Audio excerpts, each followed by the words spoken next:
do not be scared. But for the rest of us trying to figure out this thing we call life, the topic for today's biblical principle is don't be scared. And what does that mean? What do I want to talk about with you today? Today, I want to talk to you about your fear. Yeah, your fear. Now, I don't want to talk about your fear of spiders or your fear of missing out or even your fear of snakes or whatever other fear you have. But this morning, this Thursday morning, I want to talk to you about the fear that really matters to you, the fear that actually is holding you back, the fear that has you stopped in the current stage of life that you find yourself in. See, I want to talk about that fear that you might actually be or you might actually become 100% of what you were gifted to do. You see, some of you have a dream or some of you have a hope or a desire or an idea of what God created you to do in this world. And even more of you look at your life and then look at your gift and then look at your life and look at what you believe you should be doing. Look at your life and look at your dreams, visions, and goals and say that these things just are not matching up. You know, someone out there is meant to be a public speaker to tell their story on the grandest of stages, but as they look around in their life, they don't see a stage anywhere. To someone else has a gift of cooking and they want to bring their meals and their dishes and their dinners to people all around the world. But every day, every night, when they go into that kitchen to cook, all they have is their family sitting around them. But I believe when they think about what they're trying to do, when they think about what their goal is, when they think about where they're trying to get to within fulfilling their purpose in their life, they sit there and they think about everything, every fear, every limiting belief stopping them from getting to where they want to go. They believe that no one from their town has made it out and no one around them believes in them. And everything that you should have, everything that you want to see in your life, everything around you is screaming at you that there is no way that you can make it. You see, you know that there's more available to you. You know that you're capable of greater. You know that there's more available, that you should be able to have more, to live more, to grow more. But when the moment of truth comes, you don't want to put yourself out there. You allow yourself to succumb to the fear. You allow yourself to believe those small voices in the back of your head when it's time for you to hit send on that email that could start your life in a new trajectory. You're afraid. When you start and you have to speak up about your gifts rather than telling people what you've been gifted to do, you're silent. When you want to tell someone where you want to go or what you see in your life or what visions God has shown you or what dreams you've had about tomorrow, your fear starts knocking on the door and hitting the brakes on your life when it all comes down to it. But when the dust settles, when it seems like you're all by yourself, what does it come down to? You are scared. Now, hear me out. I don't want to call you scared to make fun of you or to make fun of the situation you're in or where you find yourself in your life. I say that you're scared just to take what some people will see as an insurmountable mountain and try to make it light of it.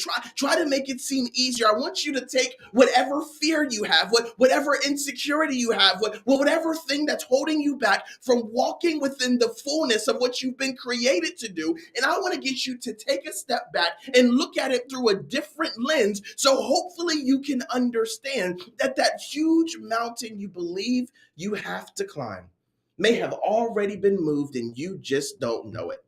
Today I've come to you to share with you that the fact that your mountain is no longer standing in your way, the fact that your insurmountable odds are no longer a factor, the fact that everything you tell yourself it is stopping you from getting from where you are to where you have to go is no longer a factor. That's right. It's no longer a factor. It's no longer in the cards. It's no longer has the power to stop you from getting to where you need to go. Everything that's stopping you, everything that you're fearful of, everything holding you back from that amazing life that you say that you want, that you desire, that you're willing to sacrifice for, there is nothing standing in your way of living that thing on out but you.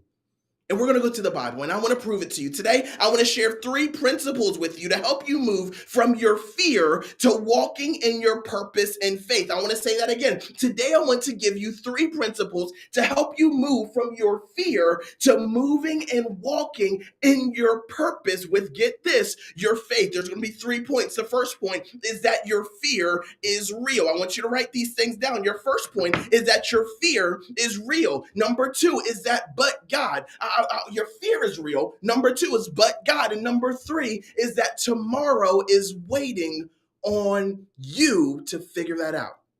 I'm going to hop in the word, but before we do, I'm going to set the stage for this particular text. You see, there was a man named Saul that was a devout leader in the church. This man Saul was intelligent and knowledgeable of all the things basically all the things you want a leader to be. He read up on the word. He knew all the laws. He knew how to live. But when Jesus came into the picture, when Jesus came and died and was resurrected, he found himself holding on to what the old law was, holding on to how things worked before, holding on to how Jews were supposed to live before. So rather than believing in the new way, rather than casting all of his belief, casting all of his devotion, casting everything at the feet of Jesus, he said that this Jesus character I'm not so sure about.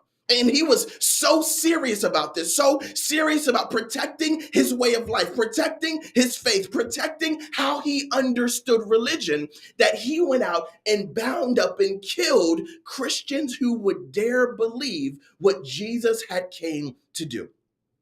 And so in this scripture, we find this man Saul on a mission to persecute Christians, on a mission to harm Christians. And however, when he was about to go do this in a particular city, he met Jesus in the flesh that knocked him off his beast with the bright light, blinded him and turned him around in a different direction. Let's hop into the word, but that's what's happening as a backdrop in this particular scripture. We're reading from Acts chapter 9, verses 10 through 15. That's Acts 9, chapter 10 through 15. It says this: Now there was a certain disciple at Damascus named Ananias. To him the Lord said in a vision, Ananias. And he said, Here I am, Lord. The Lord called out, and Ananias responded. So the Lord said to him, Arise and go to the street called Straight, and inquire at the house of Judas for one called Saul of Tarsus. For behold, he is praying, and in a vision he has seen a man named Ananias, that's you, coming in and putting his hands on him that he might receive his sight. Here comes the fear. Cue the fear from Ananias. And Ananias answered, Lord, I have heard many things about this man, how much harm he has done to your saints in Jerusalem. And here, where we are, here in this city, here in this moment, he has authority from the chief priests to bind all who call you in your name. Basically, Lord, I don't know if you know about this guy, but this is a bad man. This is a guy who has authority to bind people, to throw them in jail, to kill them. And I just want to make sure, Lord, you know what you're asking me to fear, fear, fear, fear, fear. But the Lord responds to him in verse 15. It says, But the Lord said to him, Go, for he is a chosen vessel of mine to bear my name before Gentiles, kings, and the children of Israel. Let's hop into point number 1. Point number 1 is that your fear is real. You see, there are 3 people in this particular text. You have Saul, who later becomes the Paul that you're aware of, to do amazing things, to write amazing scriptures, to write a lot of the Bible we read today. There is a man named Saul. There's also a man named Ananias. This is the person having this conversation with God through this vision. And the Lord himself is the third subject in this particular text. So what happens? Ananias has been told by God to go see Saul, and he's received this message in a vision, which would usually be fine because I'm sure Ananias has gone to visit people before. I'm sure Ananias has gone to heal people before. But this commandment, this particular ask, this particular request is a little bit different. This command is scary. This command is starting Ananias in a place of fear. The Bible said that the Lord came to Ananias in a vision and said, go see Saul. But the translation that Ananias heard was go and visit this murderer. Go and visit this bad man. Go and visit this person that you've been fearful of, that could harm you, that could stop you, that can throw you in prison. But what does this mean for your life? Some of y'all have received words from God like this. God's told you to start the business. God's told you to go and try again. God's told you to go and try to have a child, although you haven't been able to have one in years on end. God has told you to go out and speak to the children. God has told you to go out and start that thing. God has told you to take the first step on the journey. But what you heard, the translation you heard in your ear was go and put yourself out there in front of people who don't care about you. The translation you heard was go torture yourself by buying countless pregnancy tests that you know or that you believe are going to come back negative. What story that you heard, the fear that you heard within your own head was that these things are just going to harm me. These things are going to put me in a bad place. These things are going to set me up for failure. So you fall at the feet of Jesus, much like Ananias saying, Ananias said to God, God, I know what you're asking, but this is a bad man. I know what you're asking, but this guy is a murderer. I know what you're asking, but this man has prosecuted your children time after time, day after day. And the question for you in your life is, in the midst of your fear, will you continue to stand in the same place, or will you believe God? That's the question Ananias is going to have to answer. That's the question that the scripture is showing us. That's what we need to understand. Point one is, yes, your fear is absolutely real. Yes, your fear is rooted in some form of truth. Yes, there is a possibility that those things could happen. But point two is coming right on those ears. Your fear is real, but God. Your fear is real, but God can move things. Your fear is real, but if God told you to move, then obviously He knows something that you didn't. If you're taking notes, let's move into point two, which is your fear is real, but God. And let's figure out what this but God part is all about. You see, in church, we say but God all the time, but do we really know what that means? Do we really know what it looks like for God to show up? Do we really trust what it's going to take from us in order for us to see the but God moment? I want to read the scripture to you one more time, and I want you to listen a little bit more carefully and see if you can find or hear the but God moment. Acts chapter 9, verses 10 through 15 says this. It says, now there was a certain disciple at Damascus named Ananias. And to him, the Lord said in a vision, Ananias. And he said, here I am, Lord. So the Lord said to him, arise and go to the street called Straight and inquire at the house of Judas for the one called Saul of Tarsus. Behold, he is praying. And in a vision, he has seen a man, Ananias, coming in and putting his hands on him that he may receive his sight. Now, here's the kicker. Here's the important part. So we have the command. Now we're going to see what Ananias' response, and see if you can find how you respond to God when he asks you that something that triggers that fear within you. Ananias answered, Lord, I get what you're saying, but Lord, I understand what you're asking, but Lord, I have heard from many about this man, how much harm he has done to your saints in Jerusalem. And here he has the authority from the chief priests to bind all who call your name. But the Lord said to him, go, for he is a chosen vessel of mine to bear my name before Gentiles, kings, and the children of Israel. I'm going to say it again. Your fear is real, but your fear is real to you. But God isn't concerned about your fear. You see, Ananias said, I'm scared. God said, go. Ananias said, this guy is dangerous. God said, go. Ananias said, well, maybe you don't know that he kills people like me, but God still said, go. He said, you're telling God in your life that I don't know how to start this business that you've called me to, but God is saying, go. You're telling God that you don't know how to manage people, but God is saying, go apply to that job anyway. You're telling God that you don't know how to be a parent, but God said, go and parent that child. You're asking and you're telling all the things to God that are reasons why you should be fearful, reasons why you shouldn't continue, reasons why you believe that you are inadequate to fulfill the purpose that He's called you to in your life. But God's answer never changes. God is saying, go. Now, this entire exchange sounds a little cold. It sounds like it lacks compassion, but that couldn't be farther from the truth. And I want to tell you why. You see, it only sounds like God is dealing with Ananias in a rough way because it only sounds that way to the people who don't know how the story ends.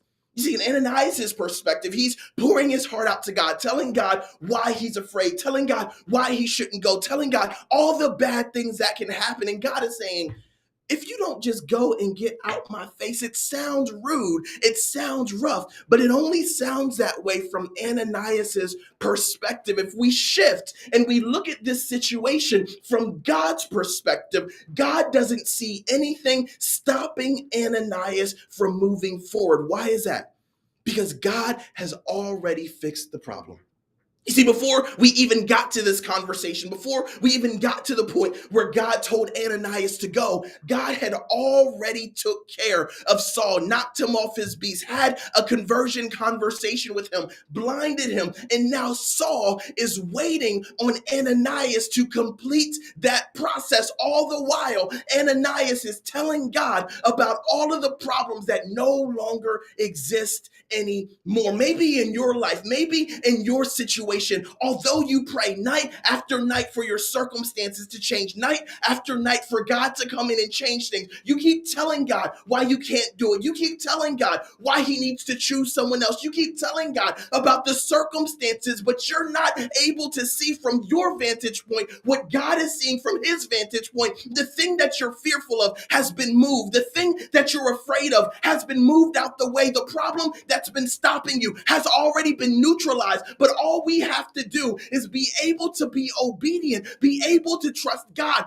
to the point that we say, God, I understand that these problems are in the way from my vantage point, but I trust that you've moved them. I understand that this is going to be a fearful example for me or a fearful situation to me, but I trust that you're going to make my path straight. God, I know that nobody else in my family has done this. I know that nobody else in my city has gotten out of here. I know that there's no way within my own power, within my own strength, within my own knowledge, within my own way of being able to understand how to call what you've called me to do and be able to do it within the earth right now. I can't do it on my own. I don't have the skills. I don't have the knowledge. I don't have the know-how, but I trust that if you're telling me to go, you've already made a path for me. You've already set my path straight. You've already done the blocking and tackling. You've already moved every obstacle out of my way. The only thing that's left for us to do in this particular season, in this particular day, on this Thursday morning is for us to stop complaining and for us to stop crying and for us to stop crying out to God about all of our fears,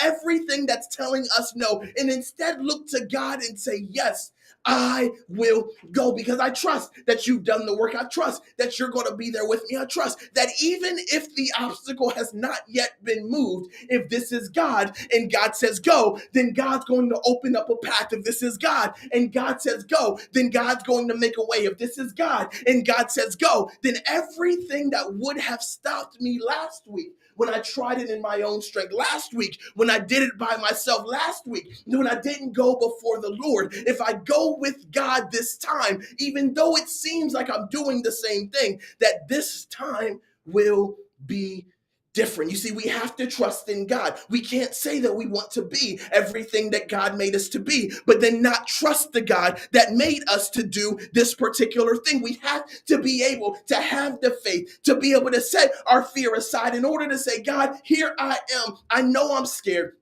Here I am. I know I don't want to go. Here I am. I'm not sure how this thing is going to end, but I have enough trust in you that I believe you're going to see me through this situation.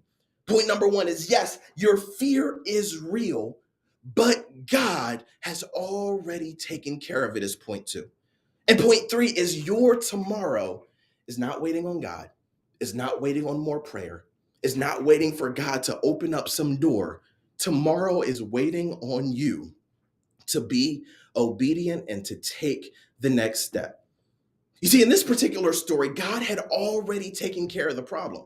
God had given the direction. God had done the heavy lifting, but the work that he left for Ananias is to move, to obey, and to walk in faith. But you know, the interesting thing that I thought of is that God never told Ananias that he took care of the problem. Ananias is sitting here pouring out his heart, telling God about all the problems, all the situations, everything that could go wrong. And God never once said, Ananias, I already took care of that. Why did God not tell Ananias that? Because it's more important that you trust God and move in obedience than it is for him to let you in on everything that God already knows. God said, move and trust me. God said, move and trust me. God said, trust me and obey. But let's make this personal. How long will you cry out about a problem that's already been taken care of? How long will you pray to God about a concern that God has already dealt with and moved on from? How long will you delay your tomorrow because of the fears that you are stuck on today? Today is the day for you to move forward. Today is the day that you take hold of what God has called you to. Today is the day that you set aside your fears in favor of being obedient and trusting God and trusting that God has already figured this thing on out. All it takes is for you to say, God, I trust you. I'm moving forward. God, I don't understand how this is going to work, but I trust you and I'm moving forward. You see, it wasn't about God knowing. It wasn't about you knowing everything that God knows. You're never going to know everything that God knows. God's not going to show you everything that he knows. But what it is about God knowing that you will trust him when you don't know. Let me say that again. Walking with God isn't about knowing everything that God knows, but it is about God knowing that you will trust him even when you don't know. So these three principles I want to leave with you today is that yes, the fears you're experiencing in your life, yes, the insecurities you have about walking in the fullness of what God has for you, they are real. But you have to qualify that because they are real to you with the information that you have right now. Now, point two we talked about is the fact that God isn't concerned about your fears because he's already taken care of them. Everything you're worried about, everything that could go wrong, everything that could slap you in the face and embarrass you, God has already set your path straight, blazed you a trail through that if you would just take the first step on that path. And the third point we talked about is that tomorrow isn't waiting on God. Tomorrow isn't waiting on God blessing you. Tomorrow isn't about waiting for God to get off of his throne and answer your prayer because it's not us waiting on God. It's that God is waiting for us to trust and to obey and to move forward. I don't know what situation you're sitting in the middle of right now. I don't know what dream God has dropped in your heart. I don't know what desire you have burning in your spirit that you want to walk within. But in this moment, in this season, God is asking you to be obedient and take the first step.